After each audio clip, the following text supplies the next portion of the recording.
યમનાષ્ટકમાં કહ્યું ને કે એક શિલા પરથી બીજી શિલા પરથી ત્રીજી શિલા આમ કરીને યમુનાજી જ્યારે વહેતા હોય ત્યારે કેવા લાગે છે. સમધિરૂઢ દોલોત્તમા, બે અર્થ કર્યા. એક અર્થ કર્યો કોઈ ઝૂલામાં બેસીને ઝૂલતું હોય ને એવું લાગે, અને બીજો દોલોત્તમાનો અર્થ કર્યો, દોલ એટલે ડોલી, અને એક નવોઢા જેનું આણું થઈ રહ્યું છે અને ડોલીમાં બેસીને પતિને ત્યાં જઈ રહી છે પહેલી વાર, અને એના મળમાં પતિને મળવાના જે ઉમળકા હોય એ ઉમળકા શ્રી યમુનાજીના હૃદયમાં છે. એટલે કહ્યું માનો નવ દુલ્હની આઈ ગવને, એનું ગોનો થઈ રહ્યું છે. એક નવી દુલ્હન પતિને ત્યાં, શ્રી કૃષ્ણને ત્યાં વ્રજમાં જઈ રહી છે, અને એ સમયે મળવાની જે લાલસા ને તત્પરતા છે એવી તત્પરતા શ્રી યમુનાજીના હૃદયમાં છે.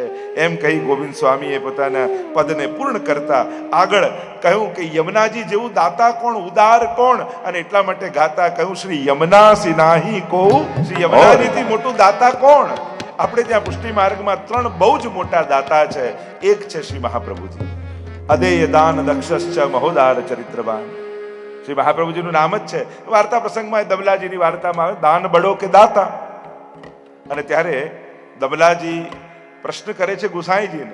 સૌથી પહેલા તો ગુસાઈજીએ પ્રશ્ન કર્યો કે તમે મહાપ્રભુજીને શું કરીને જાણો છો? ત્યારે દમલાજીએ કહ્યું કે પ્રભુ કરતા પણ અધિક કરીને માનો છો.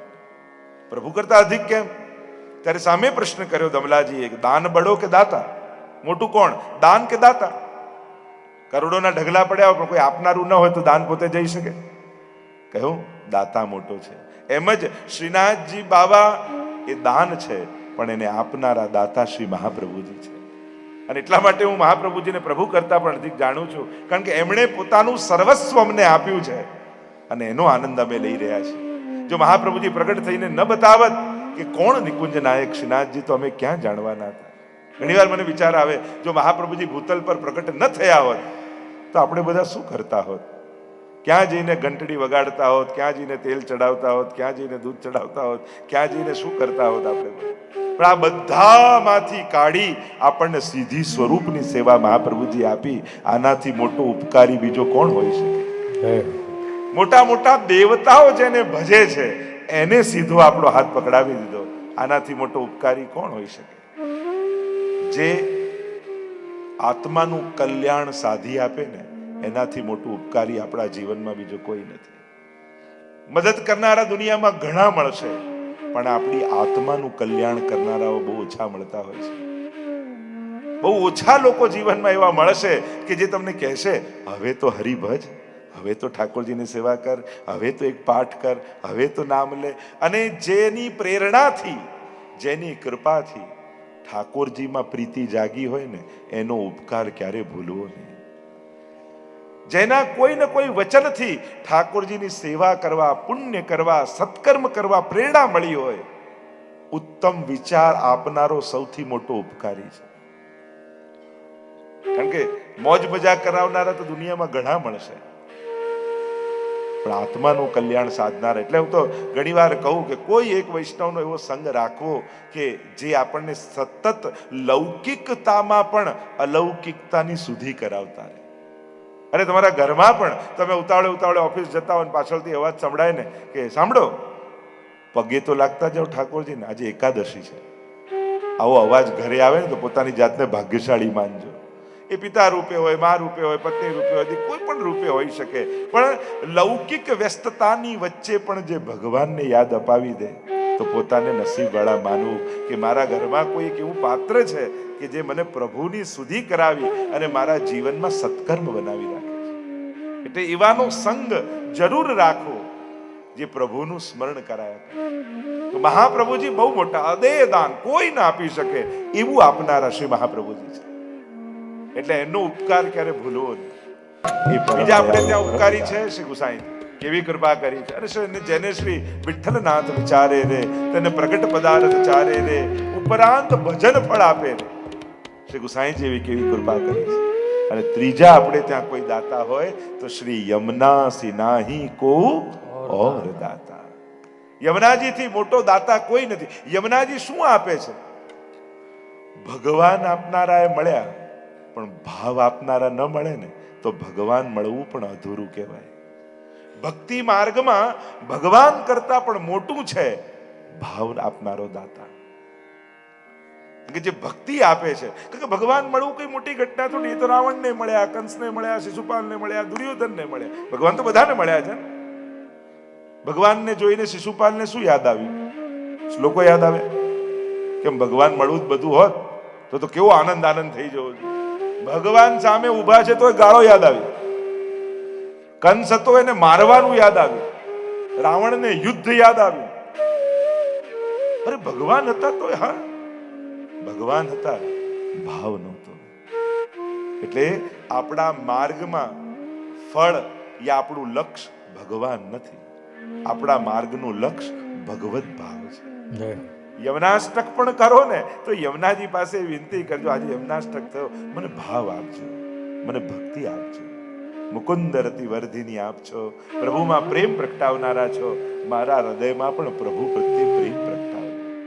કારણ કે જે દિવસે ભાવ પ્રગટ થઈ ગયો ને, તમારે ભગવાન ગોતવા નીકળવું જ નહીં પડે, એ તમને ગોતતો ગોતતો તમારી પાસે આવી જશે. ભાવના અભાવમાં તો એ અપ્રગટ છે, ભાવના અભાવમાં તો એ દૂર છે. જે દિવસે ભાવ પ્રગટ્યો તો એ તો પ્રગટ જ બિરાજે છે. એટલે ભાવનો દાતા એ સૌથી મોટો દાતા છે.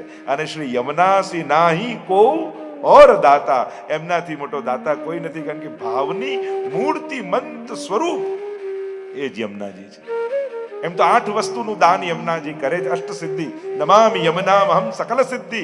આ સકલ સિદ્ધિને સમજાવતા આચાર્યોએ ટીકામાં કહ્યું 8 પ્રકારની સિદ્ધિનું દાન શ્રી યમુનાજી કરે છે.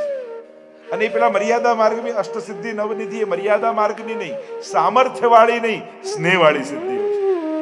સામર્થ્યનું દાન સમર્થો કરી શકે, પણ એ મોટા સમર્થ લોકો પણ સ્નેહનું દાન કરવા માટે અસમર્થ જ હોય છે. મોટી વાત છે જે ભગવત પ્રેમનું દાન કરે છે. એટલે યમુનાષ્ટકમાં 8 પ્રકારની સિદ્ધિ, 8 પ્રકારના ઐશ્વર્યો, આ બધાની ચર્ચા છે.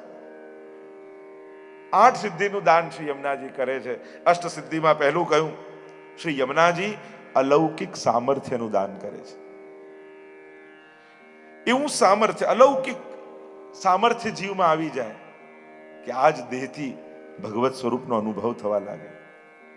બીજું, બહુ વિસ્તાર નથી કરતો, શ્રી યમુનાજીની કૃપા થાય તો આજ નેત્રોથી ભગવત લીલાના દર્શન થાય, સાક્ષાત ભગવત દર્શન કરાવે યમુનાજી. આ બીજી સિદ્ધિ.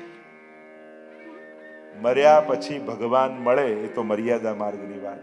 આપણે તો જીતા જીવંત આ જ આંખે એને જોઈને જવો છે. આપણે તો જીતા જીવંત આ જ હસ્તથી એને આરોગાવીને જવું છે. મર્યા પછીના વાયદા પુષ્ટિ માર્ગમાં નથી. અહીંયા તો જીતા જીવંત સ્વાનુભાવ છે. સાક્ષાત્કાર અને સ્વાનુભાવમાં એ જ ફરક છે ને, કે પ્રભુ પ્રગટ થઈ પોતાના મૂળ સ્વરૂપે દર્શન આપે એ સાક્ષાત્કાર. અને ભક્તની ભીતર જે ભાવ હોય, જેવા સ્વરૂપની આસક્તિ હોય, એવા સ્વરૂપે પ્રગટ થાય એ સ્વાનુભાવ. ગઈકાલે જો વાત કરતો, એ બોલતો નથી, માંગતો નથી એટલા માટે જ, કારણ કે આપણાથી એવો જ સચવાયેલો છે. એ માંગતો થઈ જાય, બોલતો થઈ જાય તો આપણામાં એ સામર્થ્ય નથી કે આપણે એવા કૃષ્ણને સાચવી શકીએ. એટલે એનું ન પ્રગટ થવું પણ આપણા પર કૃપા જ છે, કારણ કે આપણા સામર્થ્યની બહાર થઈ જાય. અને પ્રભુ ક્યારે પણ ભક્તને અસમર્થતા અનુભવ નથી કરાવતો. તો આ જ નેત્રોથી ભગવદ લીલાના દર્શન. અને એવા ઘણા જીવો, ઘણા વૈષ્ણવને ઓળખું છું અને જોયા છે કે એટલી બધી યમુનાજીનું આરાધન કરે ને, વ્રજમાં જ્યારે ગયા, ક્યાંક ગયા તો યમુનાજીએ કોઈ ને કોઈ કૃપા કરી અને એમને સાક્ષાત આ જ નેત્રોથી ભગવદ લીલાના દર્શન કરાવ્યા છે. અને વાર્તા સાહિત્યમાં પણ અનેક પ્રમાણ છે. ત્રીજું કહ્યું, ભગવદ લીલાની અનુભૂતિ કરાવે યમુનાજી. દર્શન તો કરાવે પણ કેવલ દ્રષ્ટા બનીને ન રહી જાઓ, તમને ભગવદ લીલામાં પ્રવેશ પણ કરાવી, રસાનુભવ પણ કરાવી. જ્યારે યમુનાષ્ટકના પાઠ કરો છો, 41 પદના ગાન કરો છો, અને જ્યારે ભાવ ઉત્કટ થાય છે, ત્યારે ઠાકોરજી જે તે લીલાના રસાનુભવ પણ કરાવે છે. ઠાકોરજીના અનુભવ કરાવવાના અનેક પ્રકાર છે. આપણે ત્યાં સ્વપ્ન દ્વારા, સંકેત દ્વારા, સાક્ષાત અનુભૂતિ દ્વારા અને વાણી દ્વારા, આવા અનેક પ્રકારથી ઠાકોરજી અનુભવ કરાવતા હોય છે ને. આપણા બધાનો નાનો મોટો ઠાકોરજી સાથે કોઈ અનુભવ છે. આપણા માટે ભગવાન કોઈ કલ્પના નથી, પણ અહીંયાથી 80% લોકો બેઠા હશે એના જીવનમાં મહાપ્રભુજી, શ્રીનાથજી, યમુનાજી કે ગિરિરાજજીનો કોઈ નાનો મોટો અનુભવ ચોક્કસ હશે. ક્યાંક ને ક્યાંક કોઈક ને કોઈક પ્રકારે એને પોતાની અનુભૂતિ ચોક્કસ કરાઈ હશે. જ્યારે પુષ્ટિ ભક્તિ માર્ગમાં આવો છો ત્યારે આ માર્ગમાં જ્યારે પ્રવેશ કરીને ભક્તિમાં જોડાઓ છો ત્યારે પ્રભુ કોઈ ને કોઈ પ્રકારે પોતાના સ્વાનુભવનો અનુભવ આપણને કરાવે છે. તો ભગવદ લીલાસનો અનુભવ તનુ નવત્વનું દાન યમુનાજી કરે. બે વસ્તુ છે, એક નવતનુ અને બીજું તનુ નવત્વ. દેહમાં અલૌકિક સામર્થ્ય અથવા એવો દેહ સંપાદન કરાવે કે એવી આંખ આપે કે જે આંખોથી ભગવત દર્શન થઈ શકે, એવા કાન થઈ જાય એનાથી પ્રભુની વેણુ સંભળાય, એવી ત્વચા, એવા હસ્ત થઈ જાય જેનાથી પ્રભુનો સાક્ષાત સ્પર્શ થાય. એટલે કે શબ્દ, સ્પર્શ, રૂપ, રસ, ગંધ આ પાંચે દ્વારા. તો આ ચાર સંયોગની શક્તિ છે અને ચાર વિપ્રયોગમાં શક્તિ એટલે કૃપા શ્રી યમુનાજી કરે છે. આમ 8 પ્રકારની સિદ્ધિઓ છે, 4 સંયોગની સિદ્ધિઓ અને 4 વિપ્રયોગ. એ વિપ્રયોગમાં પણ એ વિરહમાં ભગવત દર્શન, એ વિરહમાં અલૌકિક દેહનું ટકવું. તો હમણાં વિસ્તારમાં ન જતા, કારણ કે ઘણો વિસ્તારના આજે આપણે લાંબી યાત્રા કરવાની છે. તો આવા 8 પ્રકારની સિદ્ધિનો અનુભવ શ્રી યમુનાજી કરાવે. એટલે જેને પ્રભુ જ પામવા છે એને યમુનાજીનું ખૂબ આરાધન કરવું. સંસાર પામવા માટે ભગવાન પાસે જાય એ તો સાધારણ જીવ છે, પણ ભગવાન મેળવવા ભગવાન પાસે જાય. અને એમાં પણ કૃષ્ણ ભક્તિની વિશેષતા એ છે કે અહીંયા સીધી ઠાકોરજીની કૃપા કરતા સૌથી પહેલા કૃષ્ણ લીલા પરિકરની કૃપા થાય અને પછી ઠાકોરજી કૃપા કરે છે. એટલે કે કૃષ્ણ કૃપા પામતા પહેલા કાં સ્વામીજીની કૃપા, કાં ગોપીજનોની કૃપા, કાં ગિરિરાજજીની કૃપા, કાં યમુનાજીની કૃપા, આમાંથી કોઈ એકની કૃપા થાય તો કૃષ્ણ કૃપાનો અનુભવ થઈ શકે છે. એટલે કૃષ્ણ લીલાની એ મહત્તા એ છે કે અહીંયા સીધા ઠાકોરજી કૃપા કરે એના પહેલા એમના લીલા પરિકરમાંથી કોઈ એક તત્વની કૃપા થાય અને ત્યારે કૃપા અનુભવવાનો અધિકાર આપણને મળે અને પછી કૃષ્ણ કૃપાનો અનુભવ થાય છે. એટલે પુષ્ટિ માર્ગમાં તમે જોશો કરતા હોય ઠાકોરજીની જ સેવા, છતાં યમનાષ્ટક કરીએ, સર્વોત્તમ કરીએ, મહાપુરુષનું સ્મરણ કરીએ, કાની આપીએ. આ બધું કેમ? કારણ આ ભક્તો, આ આચાર્યો, આ તત્વો કૃપા કરશે તો હું ઠાકોરજીની કૃપાને લાયક થઈશ. અને આ તત્વોની કૃપા કઈ રીતે પ્રાપ્ત થાય? તો કે એમનો ભગવત સંપાદન કરવાથી. તમે ઝારીજીમાં જલ ભરી અને ઝારીજીને લઈને ઠાકોરજી પાસે પધરાવો તો યમુનાજી પ્રસન્ન થઈ જાય કે તે મારો ભગવત સંબંધ કરાવ્યો, તે મારો સેવામાં વિનિયોગ કર્યો, તો જા હું તને આશીર્વાદ આપું છું. જે સૌભાગ્ય મને મળ્યું એ સૌભાગ્ય તને પણ મળશે. તમે પુષ્પની માળા કરો, આપણે ત્યાં ફૂલોનો વ્રજભક્તોનો ભાવ, અને માળા કરી આ વ્રજભક્તોની માળા તૈયાર કરી ઠાકોરજીના કંઠમાં ધરાવો ત્યારે વ્રજભક્તોને એમ થાય તે અમારો ભગવત સંબંધ કરાવ્યો, અમે તને આશીર્વાદ આપીએ છીએ, તારો પણ આ રીતે જ ભગવત સંબંધ થઈ જશે. અને એમ પણ આપણે ત્યાં ભાવ એક એવો છે કે આપણે સીધા ઘણીવાર ઠાકોરજીને હવેલી આદિમાં સ્પર્શ કરી શકતા નથી.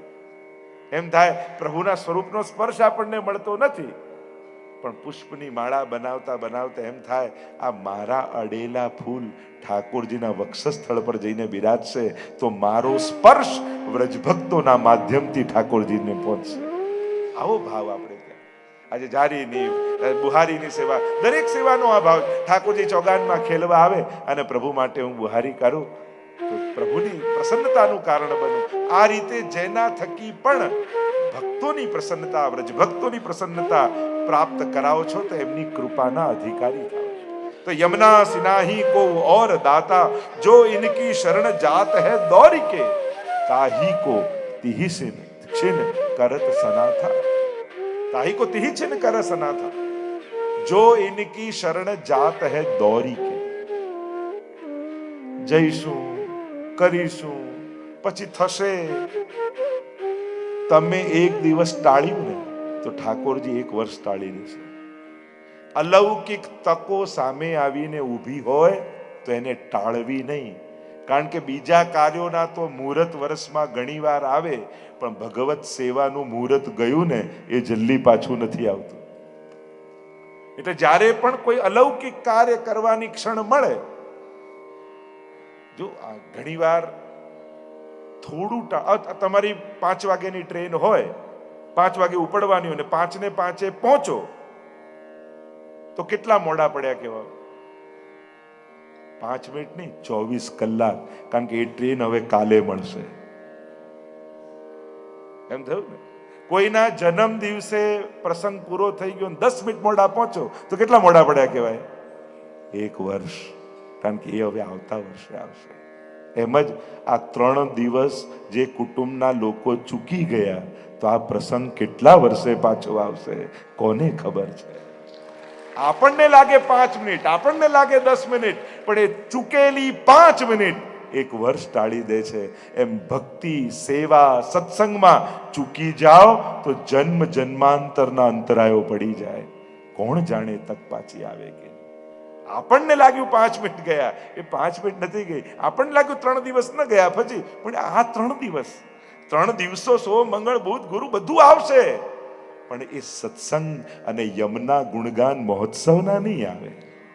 એ તો પછી ક્યારે કોના તક મળે કોણ જાણે. એટલે કહ્યું કે જ્યારે તમે ચૂકી જાઓ છો, અલૌકિક અવસરો બને તો ઝડપો, ચૂકો નહીં. કારણ કે તમે નિયમિત નથી કરી શકતા, પણ સામે આવેલી ક્ષણોને પકડી લેશો ને તો એ તરી જશો. તો સાધના નથી થતી, ક્ષણોની ઝડપતા તો આવડવું જોઈએ, તકો ઝડપતા તો આવડવું. આજનો લાવો લીજીએ, કાલ કોણે દીઠી છે. આજે મળ્યું છે તો પકડી લેવું. તો કહ્યું જો ઇનકી શરણ જાત હૈ દોરી કે, સામે દેખાય પછી ઊભા ન રહેવાય, પછી તો દોટ લગાવવાની હોય. ધાવન મિલવા નેત્રે ન સ્ખલે ન પતે દિહા. ભાગવત પણ કહે છે કે આંખ બંધ કરીને દોડો આ ભક્તિ માર્ગમાં. અહીંયા પડવાનો કે વાગવાનો ડર નથી, કારણ કે જેણે ઊભા કર્યા, જેણે ચાલતા શીખવાડ્યું, જેણે દોડતા કર્યા, એ કોઈ દિવસ તમને પડવા નહીં દે. કહ્યું ને લાકડાને એમ કહ્યું, પાણીને કહ્યું કે તું બધાને ડૂબાડે, પણ આ લાકડાને કેમ નથી ડૂબાડતું? જલને ડુબાવે કાષ્ટ કો, યહ કોન પ્રેમ કી રીત. આવું કયો પ્રેમની રીત છે? જે પાણીમાં નાખો ડૂબી જાય, લાકડું ઉતારે. ત્યારે કહ્યું અપનો સિંચ્યો જાન કે યહ બડે કી રીત. જેને મેં સિંચીને મોટું કર્યું હોય એને હું ક્યારે ડૂબવા ન દઉં. એમાં પુષ્ટિ માર્ગમાં પ્રભુએ જ આપણને ઊભા કર્યા છે, એણે જ દોડતા કર્યા છે. એટલે આ માર્ગમાં એ ક્યારે તમારું પતન નહીં થવાનું. કારણ કે આ માર્ગમાં માર્જર ભક્તિ છે, મરકટ ભક્તિ નથી. મરકટ અને માર્જર બે ન્યાય કેલું, વાંદરાનું બચ્ચું હોય એ માના પેટ સાથે ચોટેલું રહે, એક ડાળથી બીજા ડાળ, એક મકાનથી બીજા મકાન પર કૂદે. માં ચિંતા બચ્ચાને હોય, કારણ કે બચ્ચાએ પકડ્યું હોય કે જો પકડ છૂટશે તો હું પડીશ.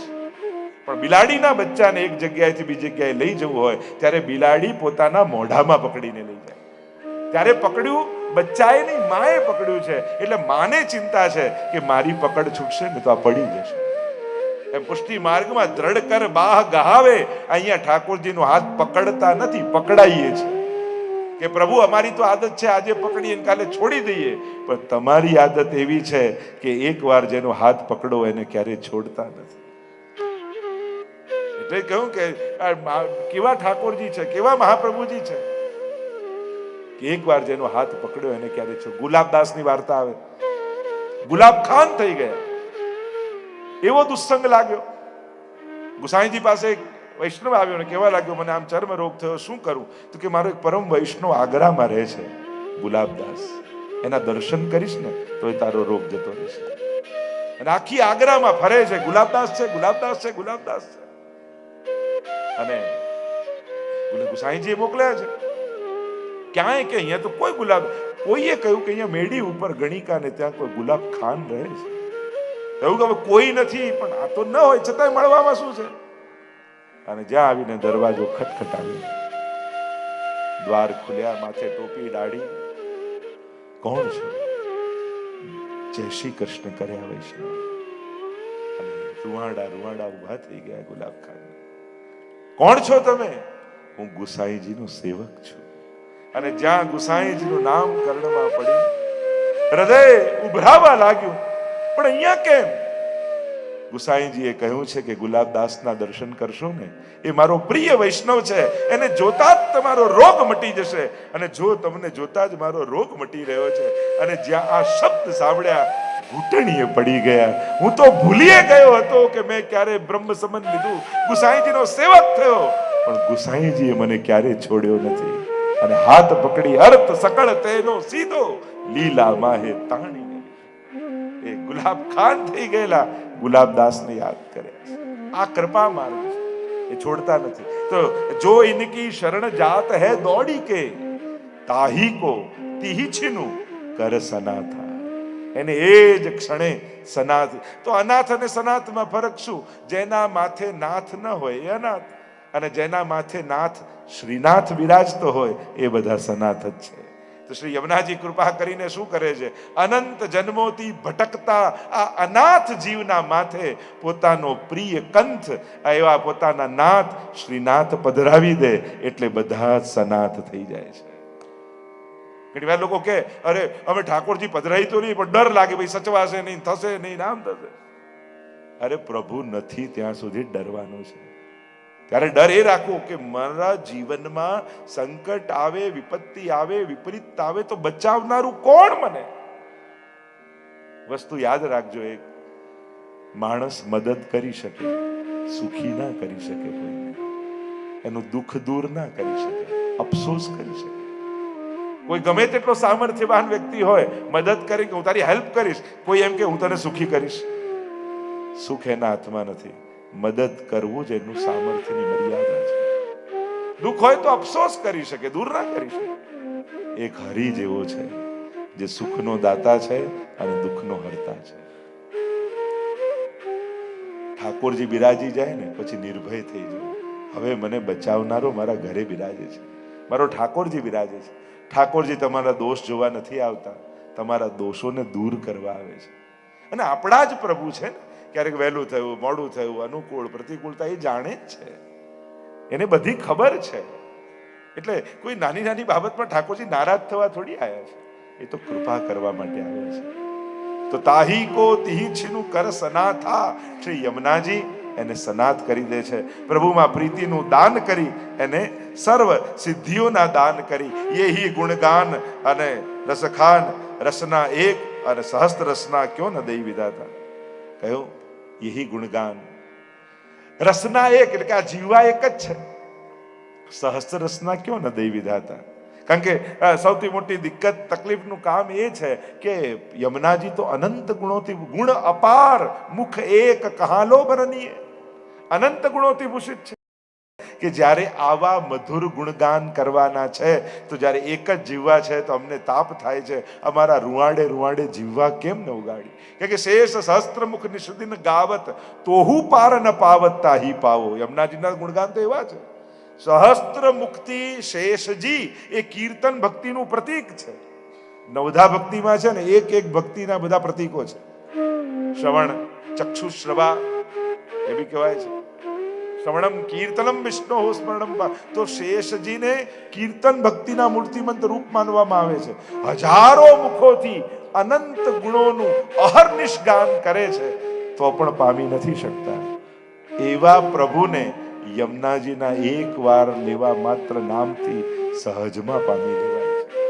તો સહસ્ત્ર રસના ક્યો ન દઈ વિધાતા.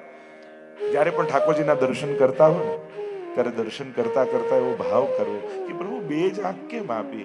રૂવાડે રૂવાડે આંખો હોત તો હજારો આંખોથી આપના સ્વરૂપામૃતના પાન કરે. કથા સાંભળતા હોય ત્યારે પૃથ્વી મહારાજની જેમ ભાગવતજીમાં આવે છે 10,000 કાન માંગ્યા ભગવાન પાસે. ત્યારે એવો ભાવ કરો કે આ રૂવાડે રૂવાડે કર્ણેન્દ્રિય કેમ નથી, જેથી હજારો કાનથી આપની કથાને સાંભળો. ગુણગાન કરતા હોય ત્યારે એવો ભાવ કરવો કે રૂવાડે રૂવાડે જીવવા કેમ નથી, તો હજારો જીવવાથી આપના ગુણગાન કરે. તો એવા યહી ગુણગાન રસકાન રસના એક સહસ રસના ક્યો ન દઈ વિધાતા. ગોવિંદ પ્રભુ તન મન ધન વારને અરે સબહિન કો જીવન ઇનકે જુહાતા. અને ગોવિંદાસ કહે છે, ગોવિંદ સ્વામી કહે છે, તન મન ધન વારને. જ્યારે આપણો ઈષ્ટ મળી જાય, આપણું આરાધ્ય મળી જાય ત્યારે તો સર્વસ્વનું સમર્પણ થઈ જાય. અને સમર્પણ એનાથી વસ્તુ તમે ગુમાવતા નથી, એ વસ્તુને વધારે સુરક્ષિત કરો છો, એને અલૌકિક કરો છો. બ્રહ્મ સંબંધ દ્વારા, બ્રહ્મ સંબંધ શું છે? બ્રહ્મ સાથે શરણાગતિનો સંબંધ, એ જ બ્રહ્મ સંબંધ. એમ આપણે તુલસીદલ લઈને જ બોલીએ છીએ ને, જે કાંઈ પણ આજ સુધી મેં મારું માન્યું છે એ આત્મા સહિત પ્રભુ આપને સમર્પિત થાઉં છું. तन मन धन वारने नौछावर કરી દઉં આપના પર, क्योंकि સબહી કો જીવન ઇનકે જુહાતા. ભક્તોના જીવન એમના હાથમાં છે, કારણ કે એમને વશ ઠાકોરજી છે, અને જેને વશ પ્રભુ છે એનું જીવન એના હાથમાં છે, શ્રી યમુનાજીના હાથમાં. કેમ કે ભક્તો કોના શરણે જાય? તમારા જીવનમાં સંકટ આવે કે આનંદ આવે, તમે કોની સાથે એને માણો? થયું યમુનાજી જેવા પ્રભુના નિજ ભક્તો, નિજ પરિકર છે, એની આગળ જ તો આપણે કહી શકીએ. એટલે જ ગિરિરાજજી અને યમુનાજી આ બે તત્વો એવા છે, એની આગળ વૈષ્ણવ પોતાના લૌકિક સંકટોને પણ અભિવ્યક્ત કરે છે. કારણ કે ગિરિરાજજીનું એક સ્વરૂપ હરિદાસ વર્યનું છે, ભગવદીનું છે. એટલે એમ થાય કે આપણી વાત ભગવાનને ન કહીએ, પણ કોઈ વૈષ્ણવ આગળ તો આપણા હૃદયની વાત કરી શકાય. અને યમુનાજીનું એક સ્વરૂપ ભક્ત માટે માનું છે. અને જ્યારે જીવનમાં સંકટ આવે ત્યારે માણસ બીજા કોઈને કહે ન કહીને, પણ માં આગળ તો દિલ ખોલીને વાત કરે. એટલે એમ થાય બીજા કોઈ. અને હું તો ચોખ્ખું તમને કહું કે અન્યાશ્રય કરતા સકામ ભક્તિ સારી. ઠાકોરજીને છોડીને ગમે ત્યાં ફાંફા મારવા કરતા ઠાકોરજી પાસે જ માંગી લેવું સારું. સકામ ભક્તિ એ કોઈ અપરાધ નથી. આર્તો જિજ્ઞાસુ અર્થાર્થી જ્ઞાની ચ ભરતર્ષભ. ગીતાજીમાં પણ અર્થાર્થીને ભક્ત જ કહ્યો છે.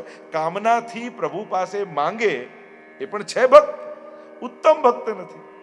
પણ જીવનમાં જ્યારે એવો સમય આવી જાય ને આપણે માંગ્યા વગર કયા વગર ન રહી શકતા હોઈએ, ઘણીવાર કહી દેવામાં માણસને સંતોષ લાગે છે, માંગી લેવામાં તૃપ્તિ લાગે છે. હા, કોઈના હૃદયમાં એ ભાવ છે કે તો અંતર્યામી છે, બધું જાણે જ છે, અને જાણે છે એટલે મારે કહેવાની જરૂર નથી.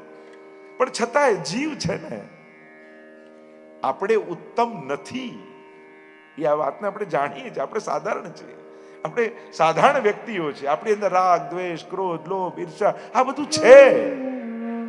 હા, ઉત્તમ બનવાના પ્રયાસમાં ચોક્કસ છે. આપણે વૈષ્ણવ થયા નથી, વૈષ્ણવ બનવાની પ્રોસેસમાં છે. શ્રી પ્રભુને પ્યારા શ્રી યમુનાજીના લાડીલા એવા રસિક સત્સંગી વૈષ્ણવોને જે શ્રીના આ વચનામૃત ગમ્યા હોય તો આ વિડીયોને લાઈક કરજો, શેર કરજો અને કમેન્ટ બોક્સમાં જય શ્રી કૃષ્ણ જરૂર લખજો. અને અમારી ચેનલ શ્રી વલ્લભ સત્સંગને સબસ્ક્રાઈબ કરવાનું ભૂલશો નહીં. સર્વે વહાલા વૈષ્ણવોને ભાવથી જય શ્રી કૃષ્ણ.